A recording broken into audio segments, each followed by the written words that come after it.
Oh. Mr. Chair, we have 7:05. It appears that we have everybody that you're going to have for this evening. Floor is yours. Okay. We'll call to order 7:05, and we'll start off with roll call. Gail Linden? Blake Moore. Adam Wallace. Chris Gombiewski. David Schwartz. April Seward. Jessica Steinhardt. Okay, thank you, and looking for a motion for approval of the agenda. So moved. Second, Second. all in favor, say aye. Aye. Opposed? Okay. And approval of the minutes from March 24th, 2025. Looking for a motion. No comments from my part, other than having had two of them. But I'll make I a move motion to approve. Second? Second. All right, all in favor? Say aye. Aye. Opposed? Okay, thank you. Moving on to item number 5, matter of review for site plan exterior for Big B Coffee, 26020/18 Coolidge. Mr. Chair, if I could, before we get too involved in this, and I appreciate the Bigby folks being here this evening. We've already approved the inside of this and the use of it, which is consistent with what is required for that zone district. So the only thing that we're looking at tonight is the exterior elevation for this. Some of the improvements for like the parking lot and that would be left to the bigger tenant, which is yet to be determined. So with that being said, Mr. Chair, you can certainly let them go ahead. Yes. Thank you. Jim Stewart, Big B Coffee. Just here to present, I guess, the exterior the way it is now. Many of the things on the exterior, other than the Big B sign and the additional glass door, are similar to what they were previous. So the lighting and all that sort of stuff is what it was there. We didn't change any of that. So I guess we're just looking for approval for the sign itself and for the way the exterior is, along with the additional glass door towards the rear. Hank? Yes, thank you, Mr. Chair, and for clarification on this, Bigby had the sign approved for the monument the last time they were there. This is approval for their sign, which meets the code requirements for our sign ordinance. Also, they are keeping the same facade of the building with the exception of they're adding a glass door, so there's more glass rather than less glass than was there. And other than that, the planters that are there, if they want to put them up by the wall, that's fine, but we're not considering the special land use, which is the exterior patio eat-in area at this time. We hope to revisit that with them in short order, but at this point in time, that's not on the table. Other than that, this is really fairly simple. If you have any questions, I'm certain that Jim can answer it. I think, Hank, did you not comment that they get so much signage based upon their interior space? And so between the sign and the monument and here, they fall within the They regulations? fall within, yes, that's So what it's I'm not taking anything away for the larger saying. tenant? It's, They'll still have to do their own, but they have their own right to do whatever size they they need. have to do what size is left for that. Bigby has not been overzealous with their size of sign, and it fits within the code requirements for that. So we're okay on the signage for that. Is this sign an illuminated sign also? Yes, really. And it will be turned off at 10 o'clock, 11 o'clock? Probably before that. Okay, it either It's says LED. upon closing or no later than, but, okay.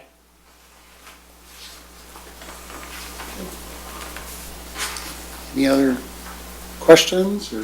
And just for clarification, so the rendering has the planters, but the planters would not be used to create the patio until that is approved by? That is correct. They Okay. cannot be. And they don't actually even have to be there. That's why I wanted to bring it up. And thank you very much for bringing this up, just because to clarify it.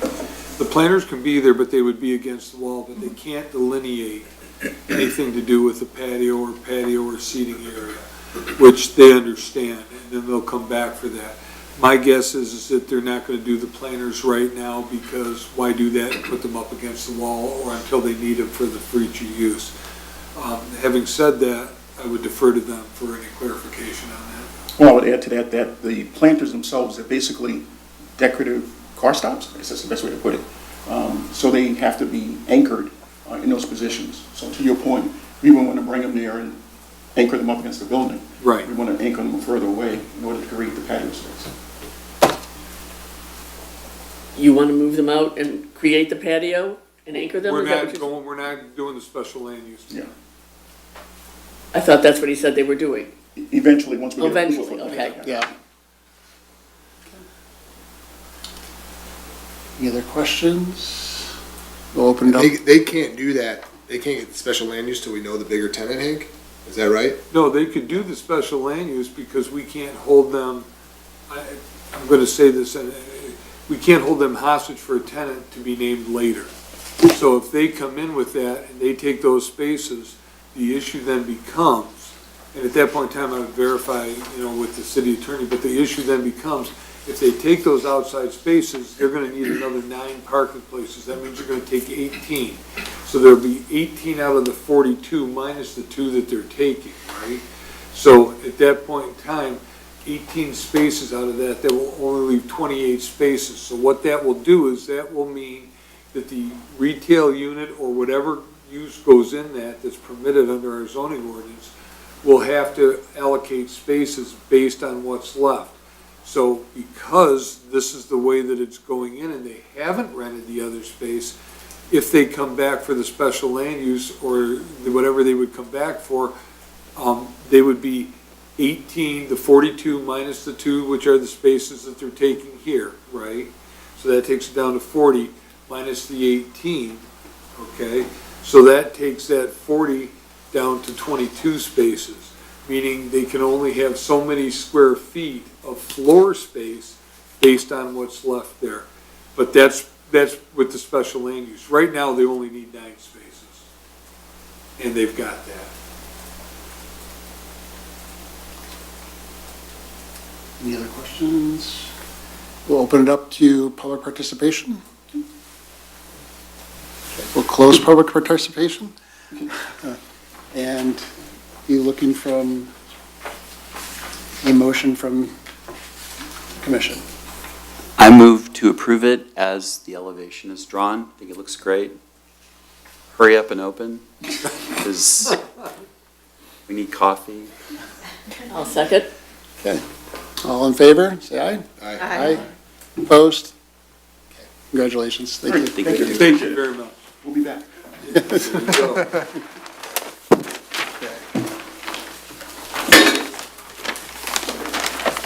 All right.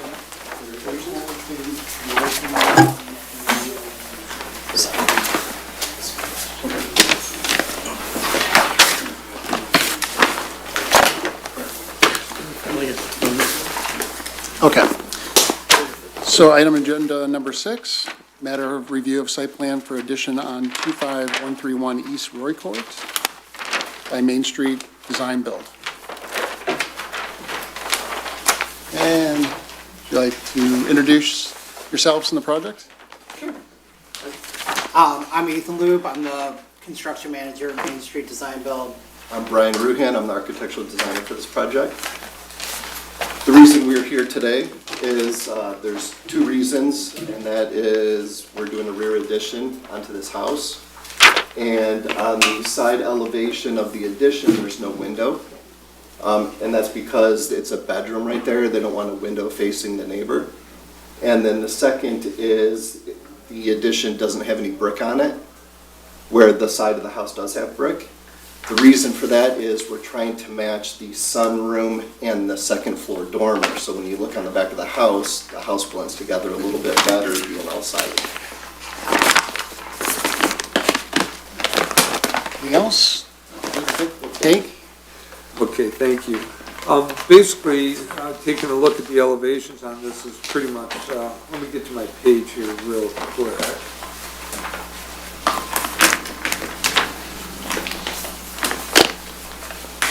Didn't realize how much space Bigby took. Okay, so what we're looking at here is a fairly small addition to the rear of the house. And as the gentleman said, that they're here because there's a couple things that they have that meet the requirements to go to site plan review. The idea that they're having, if you take a look, and I put up the elevations up here for you to take a peek at. The rear elevation, as it sits right now, is this. So there's brick coming around the corner. So this addition here on the back side, for which there is adequate fenestration, will be coming out from here. The peak ties into the roof over here, and then they're going to be siding this out. This window comes out over here and gets covered up and with the siding. So it's a continuance of the siding which goes here and here, which already exists. So that's a continuous of that, but it doesn't meet the requirement for us to do that. So then on the left side elevation, this is what you have right now. You see that this is what they have there, and this is what they're adding there. So it's relatively small as far as the add, but this window is coming out over here, and this window here is coming out as well, and it's leaving us with this, which if you can't see my cursor on the new left side elevation at the top, with no windows on that side. So that doesn't meet the requirements for that. The other issue becomes is that because the addition is so small, it meets the other requirements. So it's not like it doesn't meet a ton and a half of requirements, it meets those two. Both of those things are separate, but they meet the criteria for getting the addition without those. It's just that that flags it because on that side, like they say, they don't want to have a window that looks out of it, but the whole purpose of putting those ordinances in was so that there would be a break in the wall and they wouldn't be looking at, the neighbors wouldn't be looking at a solid wall. Having said that, the wall isn't that big. So that's kind of where we're left with. But it does meet all the other requirements. The side yard is straight back, so even though the side yard may be short, the total side yard, it really doesn't matter because you're allowed to go straight up, straight back per the ordinance. And I put the ordinance in there where it says non-conforming side yards of a residential drawing may be extended provided said extension is no closer to the side lot lines than the existing dwelling. And this is parallel to the lot line, so there's no increase and there's no further encroachment or exacerbation of the nonconformity. Having said that, I did put other information in there for you, which is just the rationale behind everything. If you have any questions, I'm sure that Main Street Design Build would be happy to answer, and whatever they can't, I should be able to answer. Point of clarification, Hank? Yes. So does the ordinance specify how large of a wall is too big to not have windows? It doesn't, but the reason that we call it for that is because you have the new addition which has none. And if you take a look at the new left side elevation, there's no window anywhere close to that. So between that and that, you have a very large expansive wall, but the new addition is not that large of an expanse. But the we- ordinance doesn't state The ordinance particular does not state dimensions how many other than feet. just saying It just says no large. large expanse, so. Okay.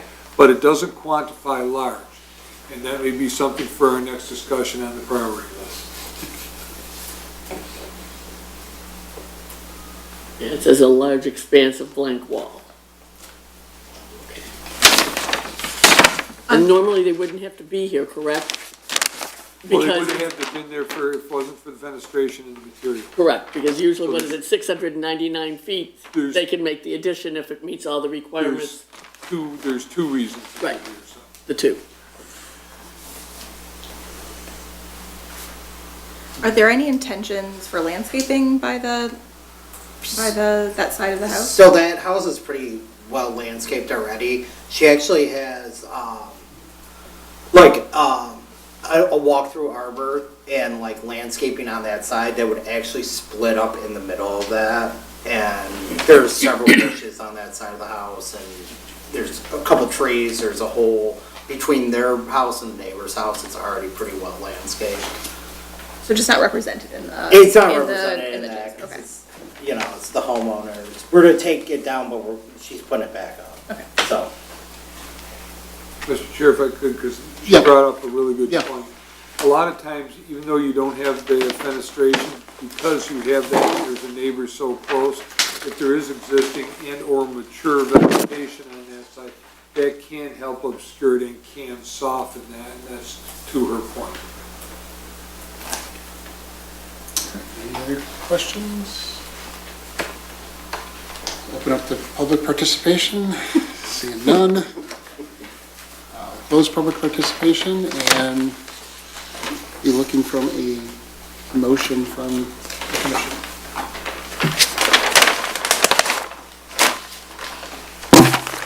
I mean, I'm just going to weigh in. I think I'm not particularly bothered by the lack of fenestration on such a small addition. I think that, coupled with the fact that there is planting that's going to help to alleviate that visually, I have no issue with this as it's drawn. Thought I'd weigh in. Anybody else? I would just say regarding the materials, I have an appreciation for the fact that they're trying to create uniformity with the rest of the back of the house as opposed to the side of the house. So while I know that that's the reason it doesn't align with all the requirements, it logically certainly makes sense to me.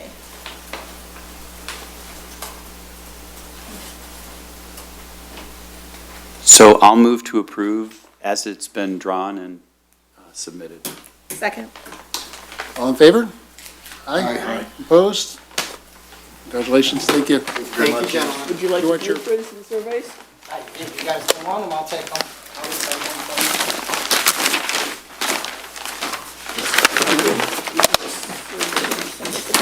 Might be inside there.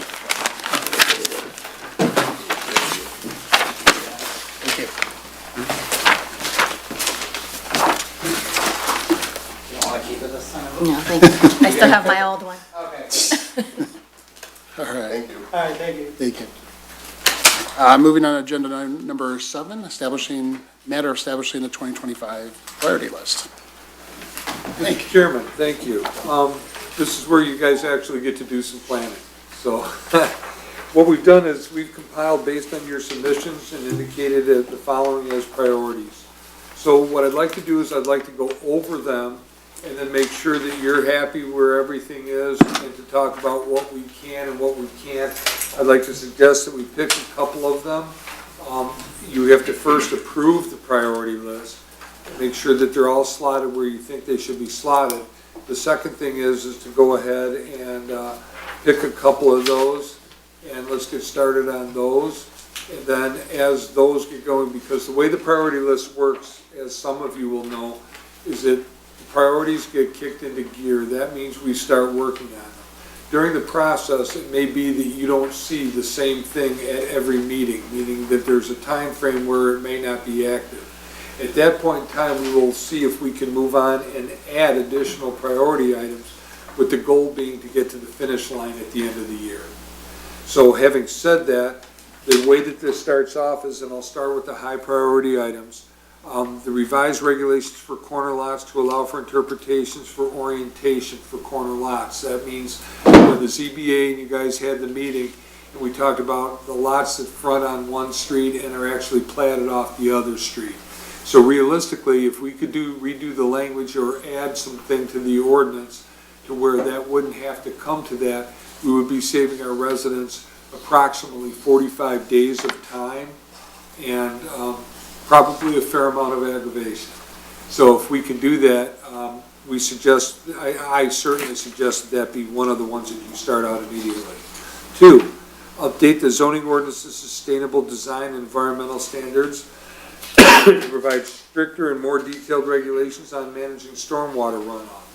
Always a good goal, particularly in what we have going on and particularly with climate change. That's something that we can always take a look at. 3, coordinate with the city of Berkeley to continue the study and possibility of implementing a 4 to 3 lane change configuration along 11 Mile Road to allow safer pedestrian crossings and implement green infrastructure, and also to include Oak Park and Coolidge, which we have had some preliminary talks. We are a member with Safe Streets for All, and we are working with Oak Park to get that. The issue is going to be as to how to finance that one. This one, the commission's already been gracious enough to give us the go-ahead, and let's get it done so our kids are safe going to school.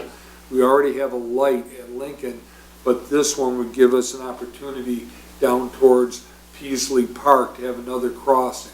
So why that area and why not the other area? as far as crossings with that. So that also ties 3 and 4 kind of tie together, so that's why I'm kind of going with them on that.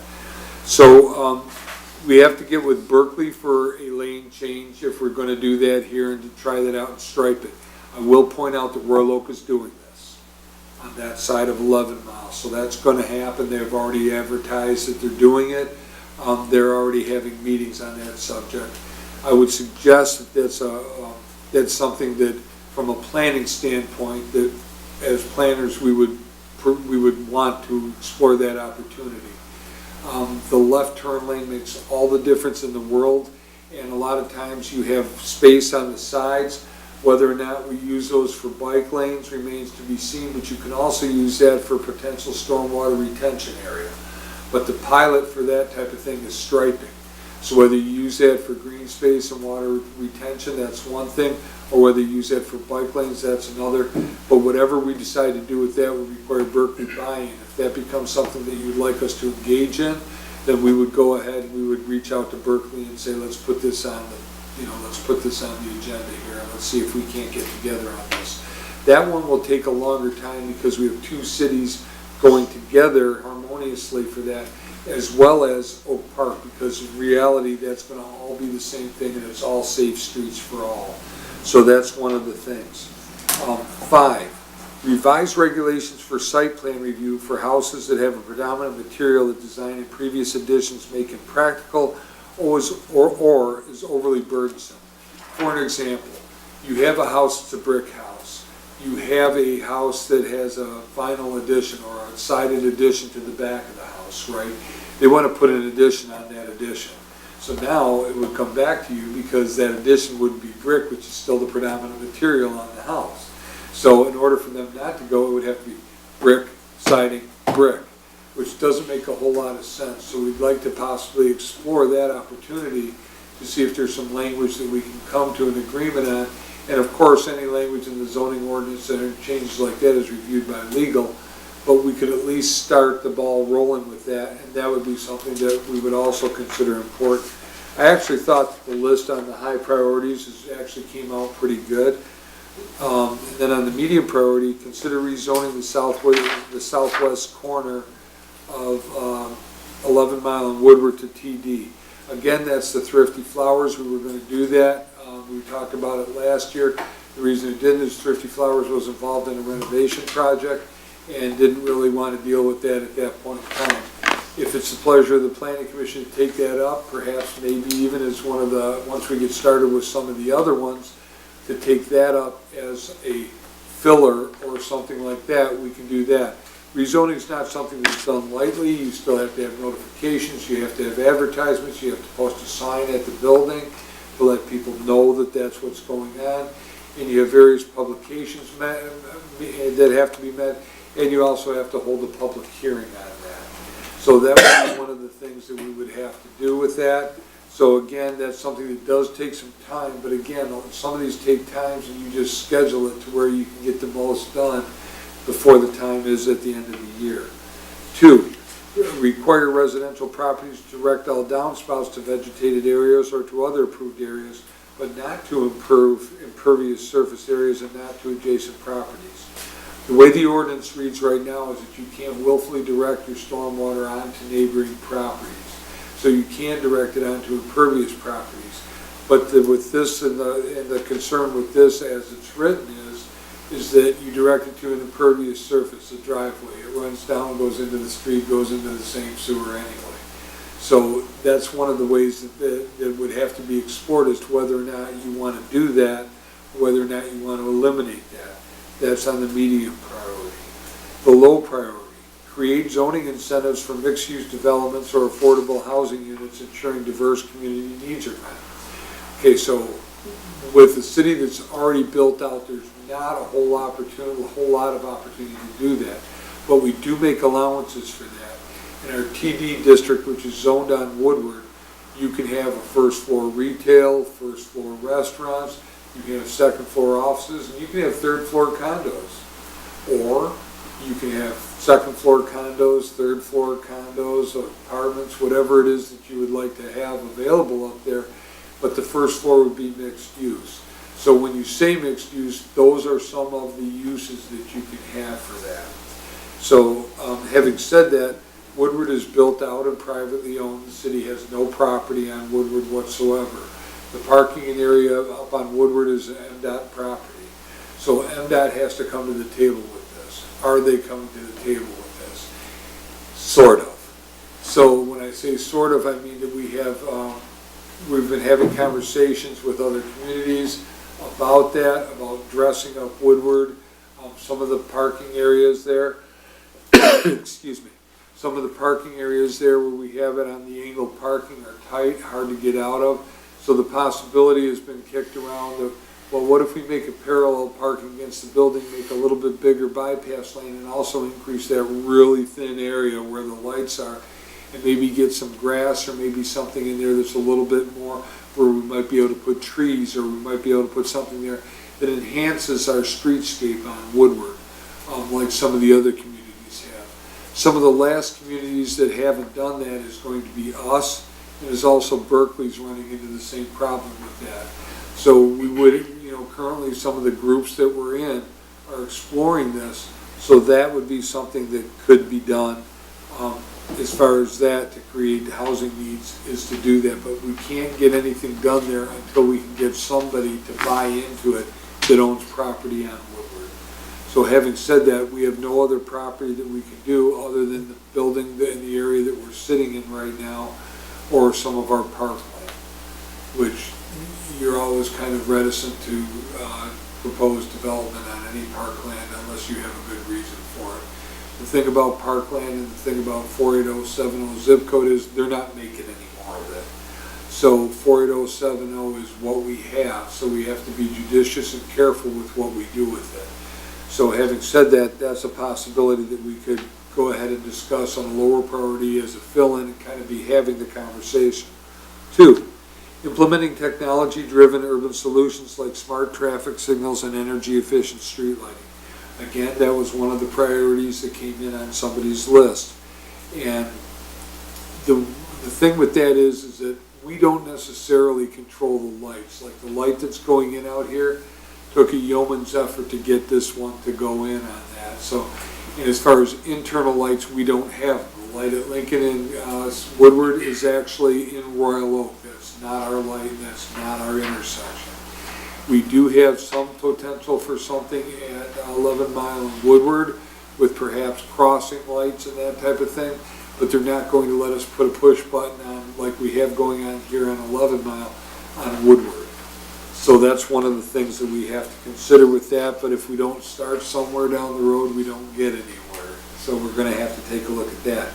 The list is a bit top-heavy, and again, as I've noted in the priority, in the list that you received, combining 3 or 4 kind of makes sense to us.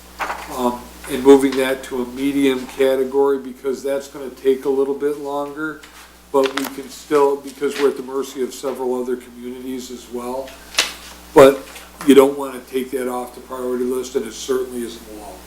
So if you want to take a look at that, that's one thing that we could do that would require a motion when we finalize this.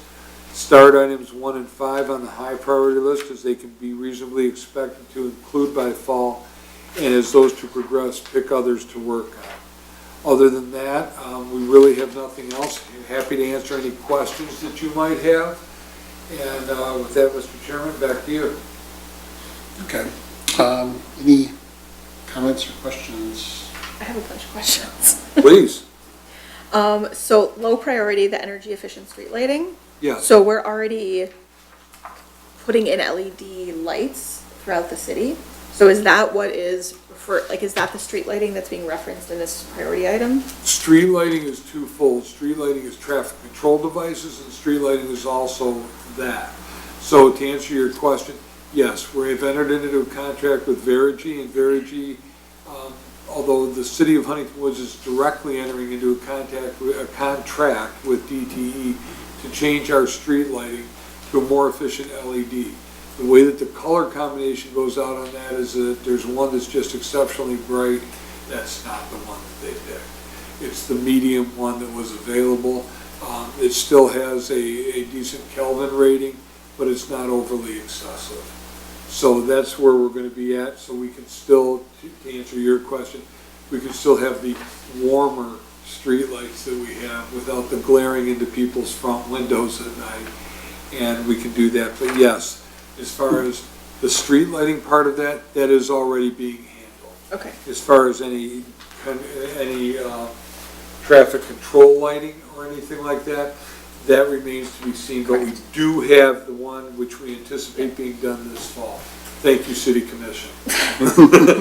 And then another question, so the number 2, under high priority, the managing stormwater runoff. Yes, So does the medium priority item about downspouts, are those related to each other? they can be related to each other. The thing is that the downspouts is a small component to the area that you could be undertaking. For example, if you take commercial parking lots, or you take when people redo their parking lot, or the bank goes in and decides to redesign everything and put new ATMs and everything like that, at that point in time, the stormwater management system would be perfect to review with that. So, on new businesses, for example, the Rite Aid comes in, the parking lot has to be redone. Is the catch basin sufficient? Is there an underwater retention area? Is it needed? Those types of things, when we write our regulations for that, would obligate people to do that.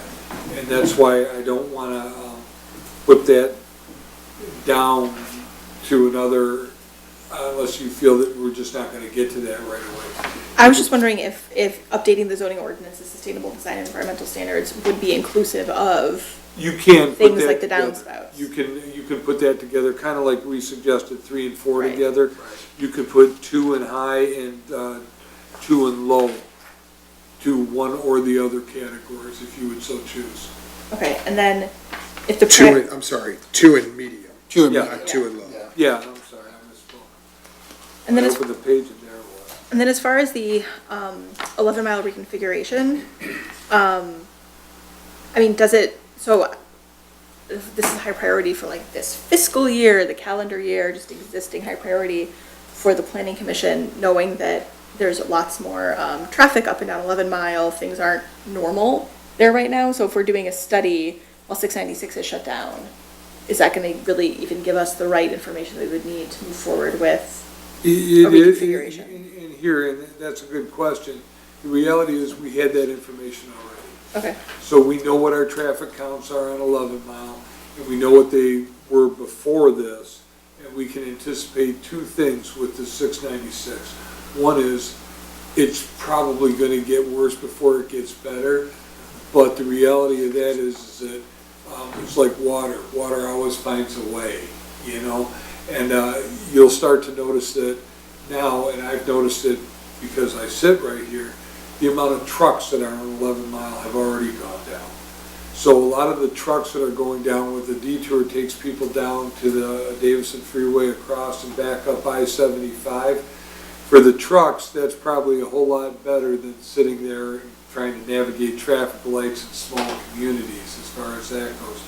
So that will, the study could be based on what we have now, but the coordination of Berkeley, finding out what they want to do and seeing if they're going to be a partner in this or not is going to help. Royal Oak is currently doing it, but then again, Royal Oak has both sides of 11 Mile. right. So we don't, so we would need the cooperation of Berkeley to go ahead and do this. And when we were doing the traffic light and everything else that we've done, Berkeley's been a good partner as far as that, they've been responsive. So I don't know that there's any reason that they wouldn't continue to be. And then once you put this in, and this I think is the other half of your question, once you put this in and you have a center turn lane, you will find that eventually the traffic calms. With this light, which will periodically give breaks in the traffic so people can get out of their driveways and people can do that, you'll see a traffic calming effect. So once the traffic calming goes into effect from this, which is actually a preferred method of dealing with this type of thing, you find that the value of the properties tends to get more because you have less traffic and people are not, there's not semis going by these houses. So you would anticipate that the property values might even be realized an increase because of that. Having said that, we don't need to really reinvent the wheel for a lot because Royal Oak also already has a lot of data on this because they're further along in the game than us in this. So, Berkeley also calmed Coolidge, yes, and we're the ones with 2 lanes, and Oak Park with 2 lanes, and yet they calmed as soon as you cross 11 Mile, that they've gone down to 1 in a turn lane, so. yes. And that while originally everybody was complaining about it, when you find, and I do go that way quite a bit, so I've actually timed myself to see how long it takes. And it takes about a minute and a half longer than it used to take. So at least for me, and you know, whether I drive crazy or not, I don't know, but I think that that's probably a fair assessment that, yeah, there's a learning curve, people need to understand it. We ran into problems where people were continuing on across 11 Mile from what is now the right turn lane and going across like that. But now that it's calmed down, believe it or not, I actually do see people riding their bicycles on there. They've chosen to use theirs for bike lanes, as we could with that. But having said that, the screaming has somewhat stopped on that, and we don't hear from it anymore. And we used to talk to them regularly when Matt Baumgarten was the city manager over there. How's this doing? How are you finding this? Is this working for you? And the answer was yes. You're always going to have some people that don't like it, but you know, you can't go 50 down Coolidge anyway. So, for those that do, that's just a reminder. Or a love bomb. So on the high priority number 2, what are you suggesting keeping it there in the high priority, or? I'm suggesting that Jessica may have a point, perhaps you want to combine those, and then you, as a planning commission, would have to decide whether you wanted that moved to medium or whether you wanted it bumped to high, have the other part bumped to high. That would be up to you, but either way, you certainly can't combine those two. I mean, I had the same thought as Jessica with that. It seems a Well, natural fit. Part of the, it does, part of the other reason that was separate is because the downspouts, having the ordinance for that, for drainage and grading for that, might be a faster, easier fill-in for something. And coupled with this, it might take a little bit longer because you're piggybacking on a bigger project. But having said that, you may get the opportunity to have a more concise, clear ordinance that encompasses all of it.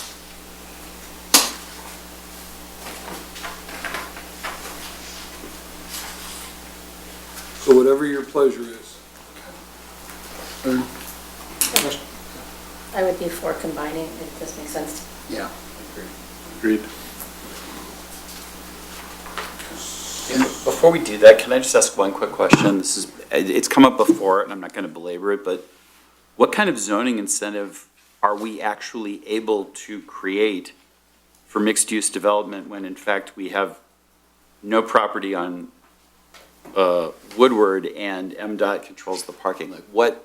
Okay, so just to give you an idea of what we've done in order to create incentives so far, we've allowed that you can have a 4-story, provided that it's closer to the front than the back of the building. So we've given it a height bonus that you can get for that. The problem's going to be is that we don't have a lot to come to the table with, sans tax incentives and that. That's not going to be up to the planning commission, although you can recommend that to the city commission. That's going to be up to the city commission as to whether or not they want to give away any tax revenues with this. The problem with that is that we don't have a whole lot of commercial property, so that's a big ask. You know, for the commission to give away some of the revenues that we're getting from these commercial properties. So, having said that, we have to do it through the zoning ordinance, which is perhaps a height restriction, which is shared parking agreements, which we've done as far as that. Perhaps with parking requirements, lessening the parking requirements. Perhaps maybe increasing hours of operation. So we have to have some incentives but the incentives have to go somewhere, and that's a longer and involved process. For example, if you wanted to undertake that, which would be fine, and including more incentives than we already have, what I would suggest is that I would suggest including in a meeting with our stakeholders on Woodward, which are the people that own the properties, and let's see what they're willing to do, because the issue is that we can come through and we can say, hey, look, we would like you to go ahead and do this, and there may be tax dollars, there may be incentives, Oakland County may come to the table with this, maybe the state comes to the table with this, but we still have to ask them to not collect any revenues on their property while the property is being redeveloped. So having said that, the people that have been there the longest, that have properties that they're either A, collecting rents on, or B, paying a low rent for and are happy with their location, you have a very limited scope of buildings that actually make good target projects for this. So if you take some of the buildings on Woodward that have that have many tenants in them, that have adequate parking, for them, if you're going to ask them to say, hey, look, we want to get together with you and we want to redevelop this and we want you as a partner, their question is going to be, look, I have cash cow here, I get paid on this building. So you're asking me to lose any revenues that I might have and relocate my tenants to spaces that I may not have or I may not benefit from for a 2-year period or whatever it takes to develop this. You got to come to the table with something in order to make that happen. It's just math. So that's kind of where we're at with that plan.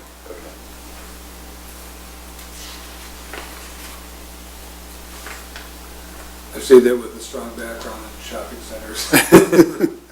The development. Okay. So, at this point, high priority number 1 and number 5, as your suggestion, your staff suggestions are, we can, expectation to get that done by fall. I do believe so, because the time frame is something where we can get on that. And that's something where we would write the first draft. I would get it to the city attorney, because you always have the city attorney fly spec it before it comes back to you. You would see if there's any changes that you wanted to make. It would then again go back to the city attorney for a review of any changes that you have. Public hearing would be set, and then at that point in time, should it pass the planning commission, which I would point out, any zoning ordinance changes are recommended changes, and then it's sent to the city commission for their vote as well. So there's actually two chances here for the public to speak on the same topic, which is always good, but it would do that, but the final adoption would always go with the city commission. But we could reasonably expect that to happen before the end of the calendar year. And as you said in your bullet point number 3, we can pick, as we progress, we can pick 2 more as the work is either tonight or at a later date. No, I would pick it at a later date, because I'm going to need to know what you want to do Okay. in order to kick the ball off with this. Okay. Having said that, while we're doing this list, we're already kind of working on some things. So we're not as far off as you think. Like, for example, it is possible, I can't say probable because I can't speak to the city attorney's time, but it is possible that we might have something for you on one or the other of this to take a peek at for the next meeting. And at least start the ball rolling. And Hank, are we looking, we need a vote on this, or a motion? You need to have a vote, so your motion would state you want to combine 2 and 2 in the medium, and where you want to end up with. That would be one facet of your motion. And the second would be is that you want to include, what were we talking about? 1 and 5 was done. So combining 3 and 4 together and moving them to medium, because you can always pull it up out of that. So It's all one motion? you can make it all in one motion, and then the rest of it to stay as is, with the direction to staff to go ahead and start 1, 5, or whatever one whichever ones you want to, whichever your direction is. It's a complicated motion. Okay, You can split that out and actually move to combine 2 and 3 and move it to there or whatever. But it's, if you can just do it in one motion, we'll get the gist of it. I'll make a motion to, is it, implement or start items 1 and 5 on the high priority list, to combine items 3 and 4 on the high priority list and move that item to medium priority, and then combine high priority item 2, medium priority item 2, and also move that to medium priority. And approve the planning, and approve the priority list as amended. And then, okay, so I would amend it, the list in that fashion, and then move to approve it as amended. Adam, were you only leaving 2 items in the high priority list, and that was 1 and 5? Correct. Okay. And do we do I'd like to see 3 and 4 in the high combined. Have 3 there and have 2 in the medium, because the others I think are gonna move, you know, we're already working on 3 partly.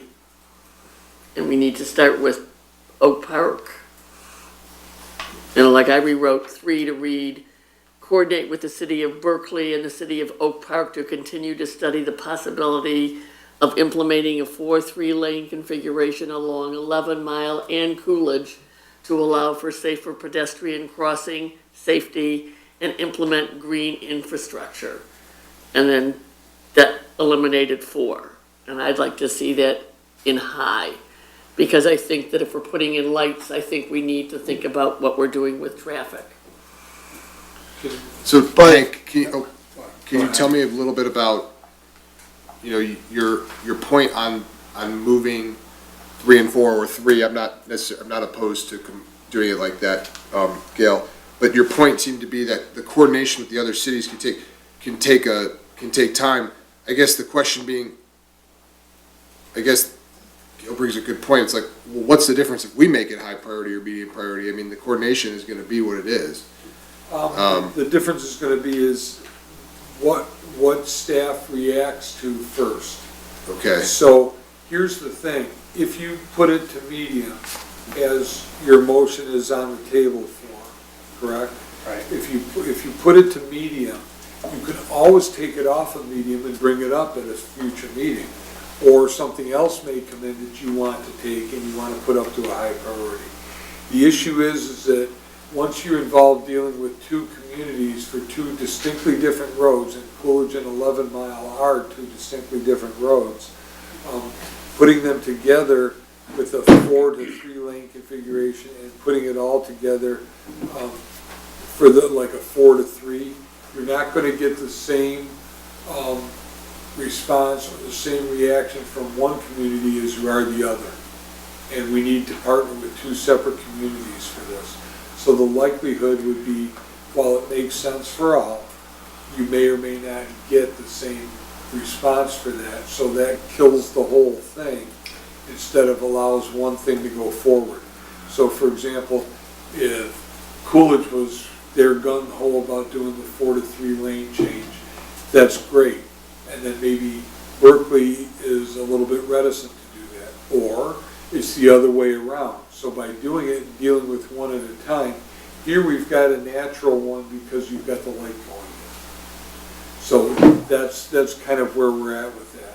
So whatever your pleasure is, it just may lumping, like if you're doing the 3 to 4, and you're gonna put that up on high, I can't promise you that you'll be as satisfied with the response at a high priority, because when these 2 get going, that would be what we would naturally fall to work on. So are you saying that staff would work on one of them versus both of them? I'm saying that it would be a lot easier Because don't forget, we already have two things going to deal with one community than it would to be with two. We're already dealing with two communities on the Safe Streets for All. We're already working on that. Chris and I were working on that, and now I'm bringing Andrew up to date on exactly what's going on with that. And we have meetings, and we have upcoming meetings. I have conversations happening with those people. Tool, for example, is a company that we're using, an engineering firm, to work for the Safe Streets for All.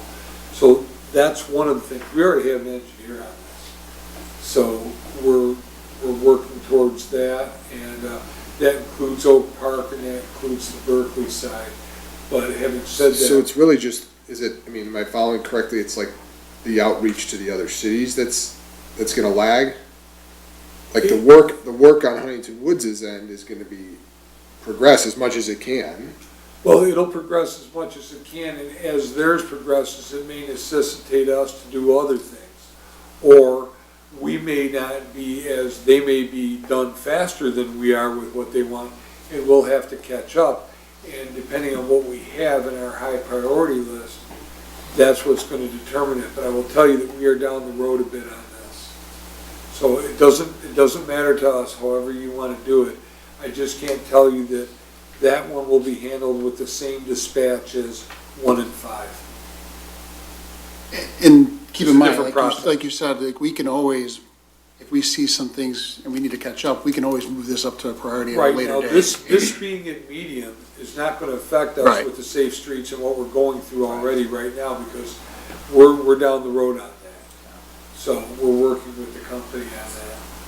So your suggestion is to move 3 and 4 to medium and combine them, whereas I'm thinking maybe leaving 3 at high because we're already working on the light and Royal Oak is already going to, 2 and 1 configuration at 3. So Berkeley's more likely to do it, and moving Oak Park to medium and keeping them separate and dealing with them. I don't want you to misunderstand this.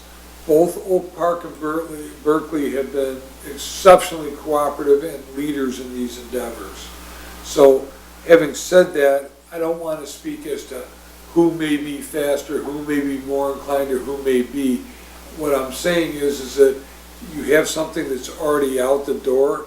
If you're comfortable combining those things, to me, it really doesn't matter where you put them. It just made sense to put it down to medium. So if something else came in, or you wanted to pull something else separate off of that and take it to high priority, that you could do it and still not be leaving something on the high priority list that isn't finished. That may take longer than this year. Right, and as we finish up with high priority number 1 and number 5, You can always. we can always elevate at that time. And at that point in time, I may have some engineering reports, I may have some studies, I may have, where we're at with this, a little bit more clearly identified, to the point where I can fill in the planning commission on this. And this all started because we're all applying together for grants. So, as I said, it's always better if you can, work with some other money. And we need our partners and our friends from Berkeley and our friends from Oak Park, and we want to be cohesive, and we want to be part of this entire endeavor, which we are. So having said that, we're just trying to fill in where, Chris is no longer with us, and now I'm taking a little bit different role with that, and so will Andrew. So having said that, we want to step in without missing a beat on this. So at that point in time, once we do that, I'll actually have information to show you folks. But it's the grant, this whole thing is brought about by a grant application. Now we have a motion on the floor. Do we have a second? Second. Any further discussion? Question, Yes. since this is my first year in the planning commission, are there still items from last year's priority list that were never completed? And are they included here? They are incorporated there. One is the stormwater runoff, which was one of those things that was not gotten to last year. The other's the 4-3 lane rate configuration. We talked about that, and it's actually, this type of thing is in the master plan as well.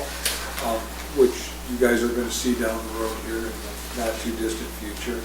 And the zoning incentives, which was already pretty much dealt with what we could do, but there was still an opportunity to look for more on this type of thing. So that's why that's still on there. The technology-driven urban solutions was part of the new that somebody had sent in and wanted to get involved with on that, but there was only the one request for that. So that's where we're at. So to answer your question, yes, and the rezoning didn't make it last year. And that was because they were doing a project to renovate that corner, and it wasn't the best time to bring that forward. So yes, there is stuff that doesn't get finished. So having said that, that's why we want to pick some things that we can reasonably expect to get finished, and maybe get a little further down the road on those that we can. Thank you. Okay. Ready to vote? All in favor, say aye. Aye. All opposed? Thank you. Thank We you. have a priority list, and we will get right to work on that, even though we already are. All right. We'll open public participation, and close public participation. And looking for a motion to adjourn. Motion to adjourn? Second, all in favor? Aye. Opposed? Thank you. Thank you all very much.